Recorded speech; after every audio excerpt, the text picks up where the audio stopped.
Hey, want to get the best answers from ChatGPT? Here's the secret to asking anything the right way.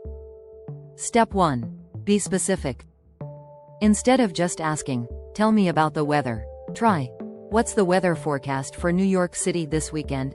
The more details you give, the better the response. Step 2.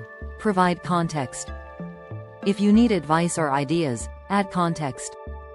For example, say, "I'm a small business owner. What marketing strategies can I use for my brand?" ChatGPT will give you more tailored responses. Step 3. Be clear on format. Want a list, a summary, or a detailed guide? Specify it. Say, "Give me a bullet point list of key facts," or "Write this as a step-by-step guide." Step 4. Follow up. Don't like the answer? Just ask again. Be specific. Can you make it shorter? Or, "Can you give me more examples?" Recap. Small diamond, be specific. Small diamond, add context. Small diamond, specify the format. Small diamond, use follow-ups. That's it. Ask the right way, and ChatGPT will work like magic. Try it out today.